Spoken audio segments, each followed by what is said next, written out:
Evangelho, sexta-feira da 27ª semana do Tempo Comum.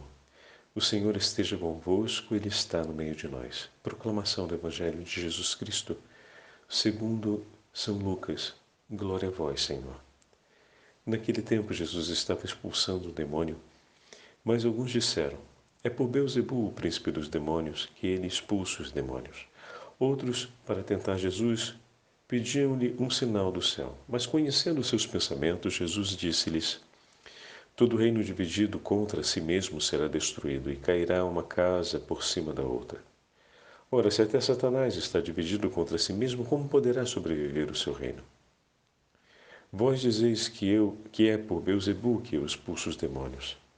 Se é por meio de Beelzebul que eu expulso demônios, vossos pais, vossos filhos, os expulsaram por meio de quem? Por isso, eles mesmos serão vossos juízes. Mas se é pelo dedo de Deus que eu expulso os demônios, então chegou para vós o reino de Deus. Quando o homem forte e bem armado guarda a própria casa, seus bens estão seguros. Mas quando chega um homem mais forte do que ele, vence-o, arranca-lhe a armadura na qual ele confiava e reparte o que roubou.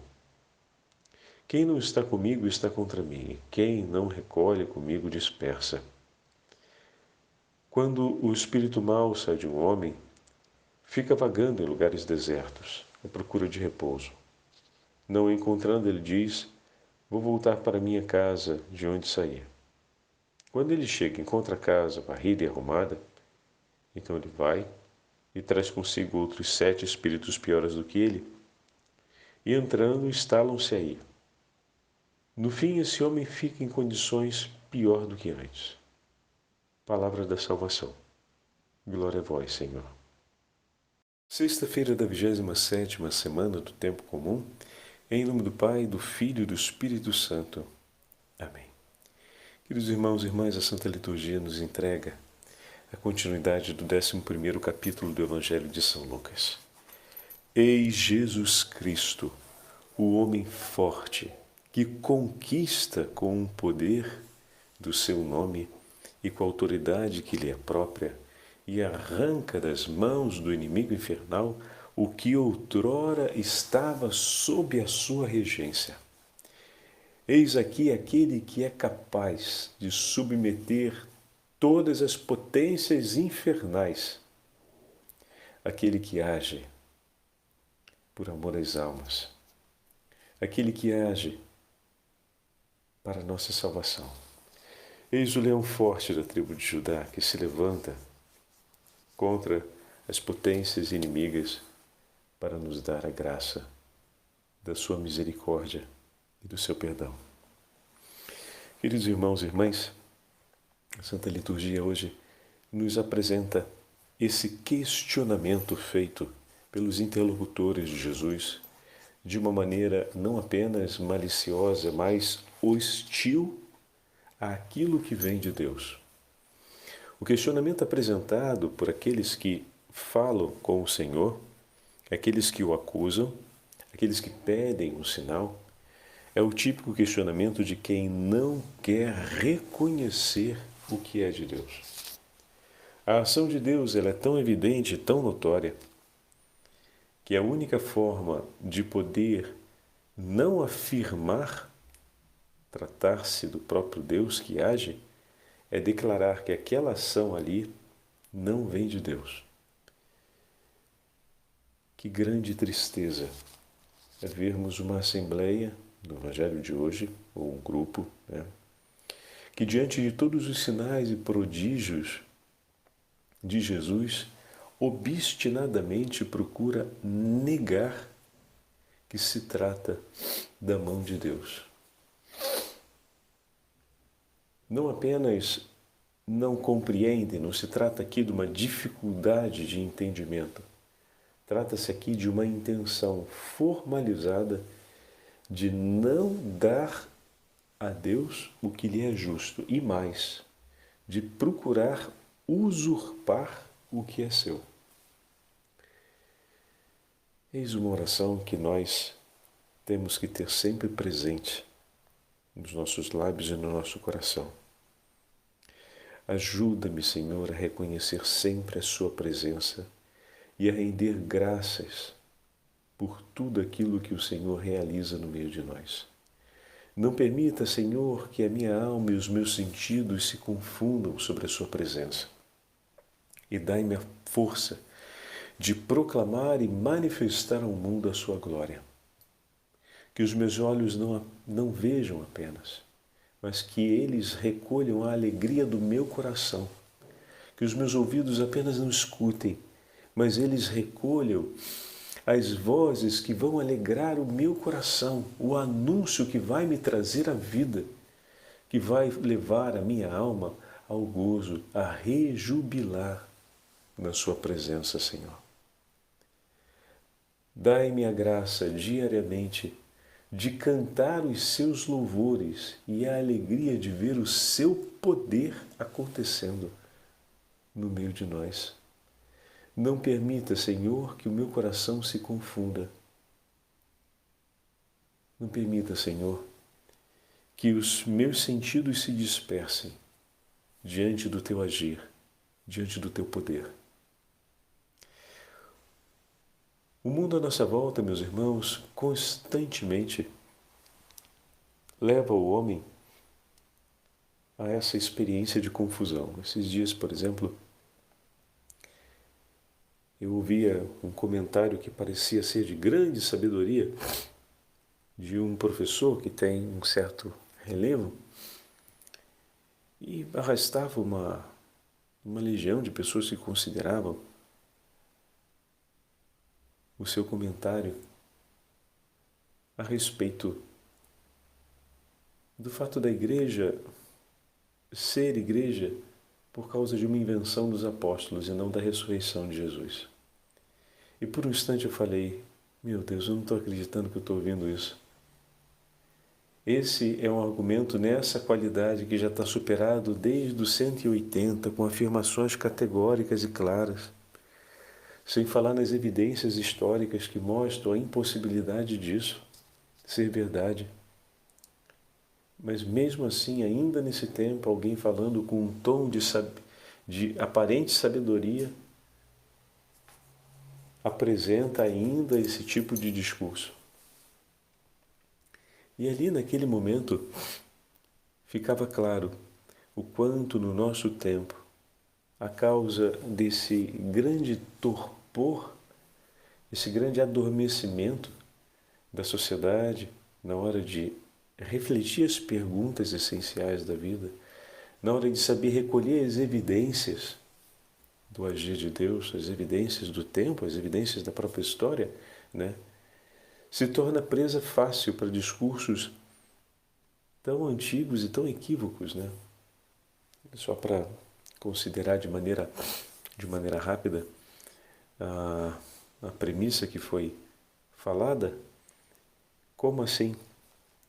Enquanto os apóstolos estavam com Cristo, ou seja, que o Senhor estava vivo, no meio deles, realizava milagres e prodígios, eles não foram capazes de estabelecer uma empresa bem-sucedida em um projeto de dominação religiosa do mundo. E depois que esse Senhor e Mestre foi morto como foi, eles se dispersaram como se dispersaram, traindo eles. Então, depois de um histórico de alta traição, depois de um histórico de aniquilamento desse mesmo Senhor, eles vão se lançar no empreendimento desse nível, com esse objetivo, e vão lograr sucesso. Como? Isso não se viu na história, em momento algum.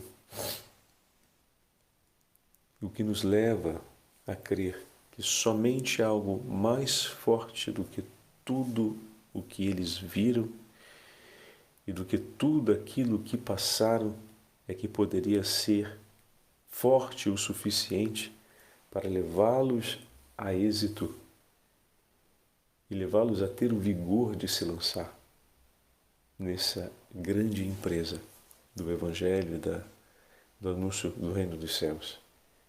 E esse episódio é a ressurreição do Senhor. Não existe realidade que pudesse ser mais forte do que tudo aquilo que eles tinham vivido até aquele momento.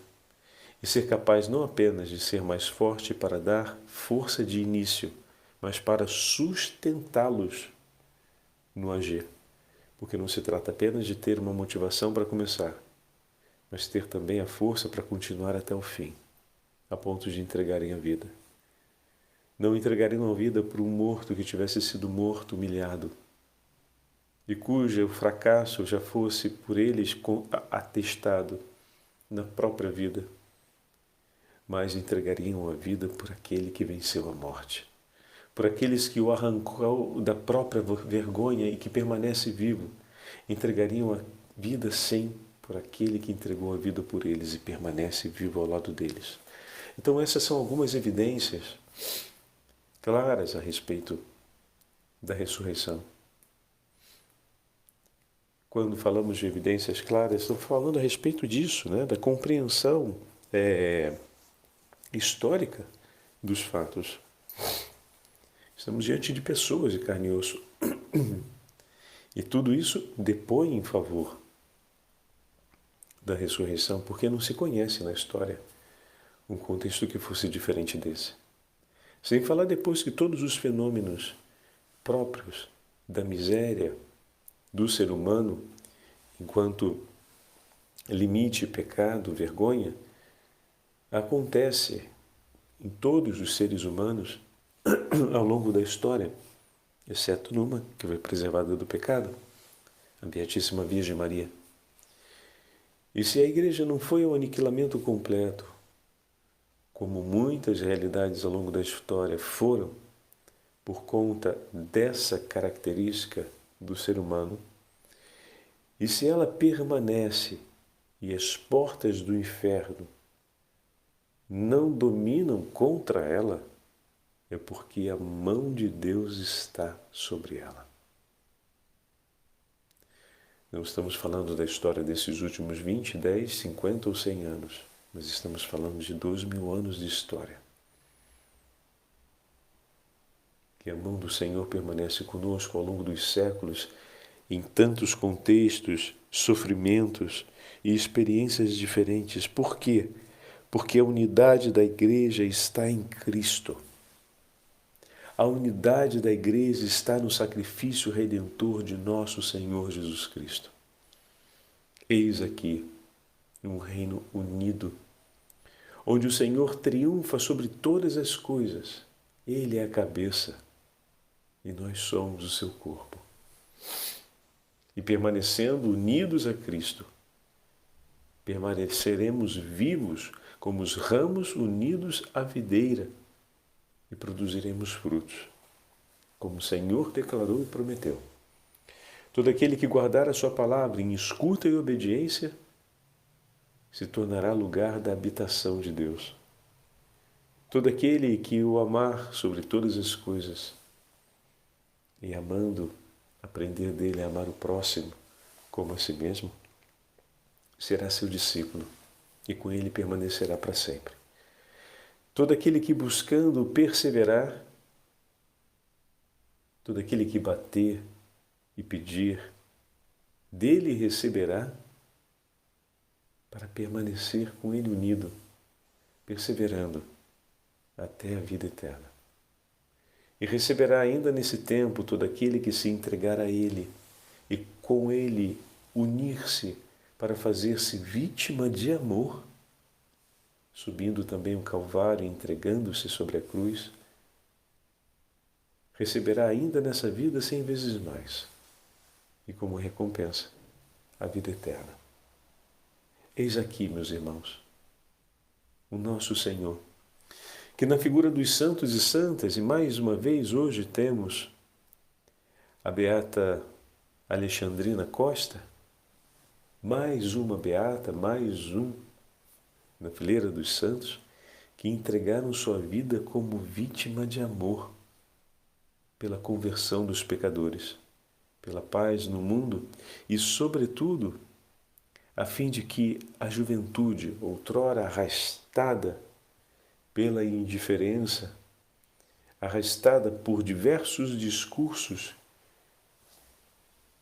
que procuram arrancar a fé da vida, ou da centralidade de vida daqueles mais jovens, vão sendo submergidas sempre mais na escuridão e na dispersão. E eis aqui, essa serva de Deus, e trazendo sobre si as dores e as consequências daquele dia em que, por amor a Nossa Senhora e a Jesus, ela que queria ter a sua virgindade preservada e consagrada a eles, se vê sob a ameaça da violência sexual e ser abusada por alguns homens perversos e se salta da janela para tentar se salvar daquela agressão e manter o seu propósito de se consagrar ao Senhor, e termina 30 anos depois sobre uma cama, paralisada sobre uma cama com as lesões que ficaram daquele dia. Mas ali, em meio a essas dores, toda ferida, tentativa de fuga, ela sofreu várias lesões, várias fraturas e terminou paralítica. Viveu ainda 30 anos nessa condição. Ali, naquele contexto, quando tudo isso se estabeleceu, no meio das suas dores, ela faz o propósito de continuar se entregando ao Senhor. E se oferece na condição que está, como vítima de amor. Senhor, eu entrego toda a minha vida nessa condição. Eu abraço essa minha condição de sofrimento e te peço, une o meu coração ao teu coração. Me leva, Senhor, ao encontro do Calvário. Eu que estou aqui, nessa condição crucificada, quero estar contigo. E como oferecestes as suas dores pela salvação dos homens e o seu sacrifício, eu quero unir as minhas dores ao teu sacrifício, Senhor, e oferecer a minha vida e tudo que nela há, todas as minhas dores e sofrimentos, eu quero oferecê-las em favor da conversão dos pecadores. Eu quero uni-las a ti. E dessa forma viver todos os meus dias. E assim ela viveu outros 30 anos da sua vida, oferecendo todas as suas dores e sofrimentos ao Senhor em favor da libertação dos homens, das amarras do pecado, para que a misericórdia triunfasse no final sobre a vida de todos aqueles que estavam perdidos pelo pecado e tinham tanta necessidade de conhecer o nome do Senhor e no nome do Senhor serem libertos dos poderes das trevas. Oh, meu irmão e minha irmã, compreendamos o chamado que o Senhor nos faz. Peçamos que a nossa alma tenha clara compreensão da presença do Senhor e não tenhamos medo de entregar a Ele tudo o que pertence a nós, tudo que está na nossa vida. Que belo desejo do coração do homem declarar: eu quero entregar a minha vida junto ao do meu Senhor em favor da salvação dos pecadores. Eu me entrego, Senhor, como vítima de amor em teus braços e te peço, recebe essa pequena oferta do meu coração e permita, Senhor, que a minha vida possa ser toda ela empregada em união, em comunhão contigo, abraçando a cruz, unido, crucificado a ti, a fim de que muitas almas sejam arrancadas da confusão, sejam tiradas do meio do entorpecimento do pecado e sejam trazidas para a luz da fé e sejam novamente acordadas desse sono de morte e desejem a tua misericórdia e a tenham em abundância para a vida eterna. O Senhor esteja convosco, Ele está no meio de nós. Pela intercessão da beata Alexandrina Costa, pela intercessão de todos os servos de Deus e santos que escolheram e tomaram a mesma decisão de Alexandrina Costa, e pela intercessão da Beatíssima Virgem Maria, abençoe-vos o Deus Todo-Poderoso, Pai, Filho e Espírito Santo. Amém.